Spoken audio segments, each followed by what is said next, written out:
Hi அஸ்ஸலாமு அலைக்கும். Welcome back to cook with Fareena.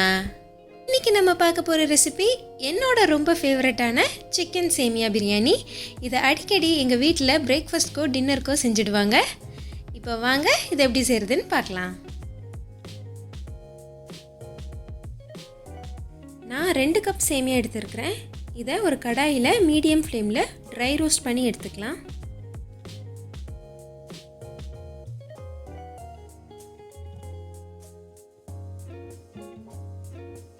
நல்லா கோல்டன் ப்ரௌன் ஆயிடுச்சு. இப்போ இதை எடுத்து வச்சுடுங்க. 2 டேபிள் ஸ்பூன் நெய் விட்டு நான் அதில் இப்போது கொஞ்சம் கிஸ்மிஸ் பழம் வறுத்து எடுத்துக்க போகிறேன். நீங்கள் நட்ஸ் கூட சேர்த்துக்கலாம். இது லாஸ்ட்டாக சேமியா மேலே தூவுறதுக்காக. இப்போது ஒரு கடாயில் எண்ணெய் விட்டு அதில் நான் பட்டை, கிராம்பு, ஏலக்காய் சேர்த்துருக்குறேன்.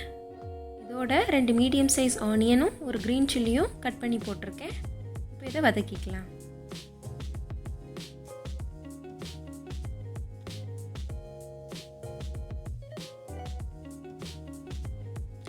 ஒரு ஸ்பூன் ஜிஞ்சர் கார்லிக் பேஸ்ட் சேர்த்துக்கலாம்.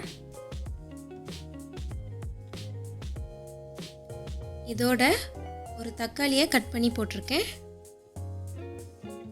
இப்போ இதை நல்லா வதக்கிக்கோங்க.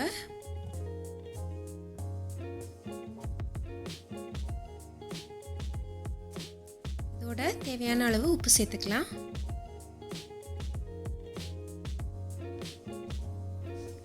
ஆனியன் டொமேட்டோஸ் நல்லா வதங்கினதும் 1.5 ஸ்பூன் சில்லி பவுடர் ஆட் பண்ணியிருக்கிறேன். இதோட 1 ஸ்பூன் கரம் மசாலா, ஒரு 1/2 ஸ்பூன் பெப்பர், ஒரு 1/2 ஸ்பூன் கொரியாண்டர் பவுடர். இது எல்லாத்தையும் சேர்த்து நல்லா வதக்கிக்கோங்க. இதோட சிக்கன் ஆட் பண்ணிக்கலாம்.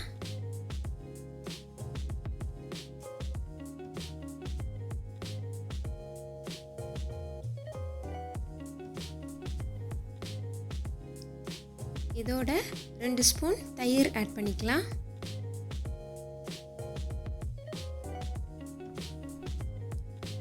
சிக்கன்லேருந்து ரிலீஸ் ஆன தண்ணியும் தயிரும் சேர்ந்து ஒரு நல்ல மசாலா மாதிரி ரெடி ஆகிடுச்சு. இப்போ இதில் நான் கொரியாண்டர் லீவ் சேர்த்துக்கிறேன். நீங்கள் புதினா இருந்தால் புதினாவும் சேர்த்துக்கோங்க. நல்ல ஃப்ளேவர் உங்களுக்கு கிடைக்கும்.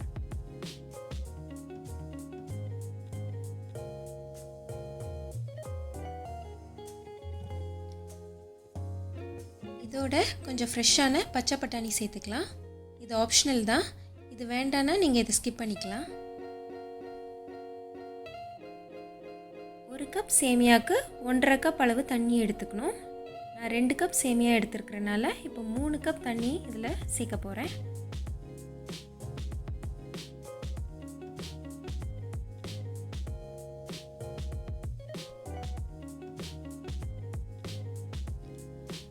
தண்ணி நல்லா கொதித்ததும் நம்ம வறுத்த சேமியாவை இதில் ஆட் பண்ணிக்கலாம்.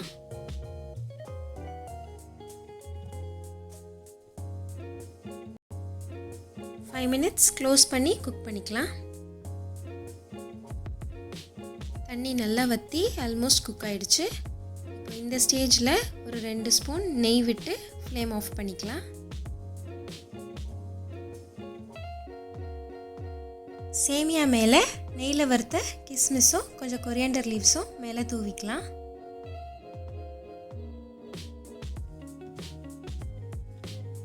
அவ்வளோதான், சூப்பரான சிக்கன் சேமியா பிரியாணி ரொம்ப ஈஸியாக ரெடி ஆகிடுச்சு. நீங்களும் இதை உங்கள் வீட்டில் ட்ரை பண்ணி பார்த்துட்டு எப்படி இருந்துச்சுன்னு மறக்காமல் என்கிட்ட ஷேர் பண்ணுங்கள். உங்கள் எல்லாருக்கும் இந்த வீடியோ ரொம்ப பிடிச்சிருக்கும்னு நினைக்கிறேன். I'll catch you back later with another interesting recipe. Until then, like பண்ணுங்கள், ஷேர் பண்ணுங்கள், மறக்காமல் குக் வித் ஃபரீனா சேனலை சப்ஸ்கிரைப் பண்ணுங்கள்.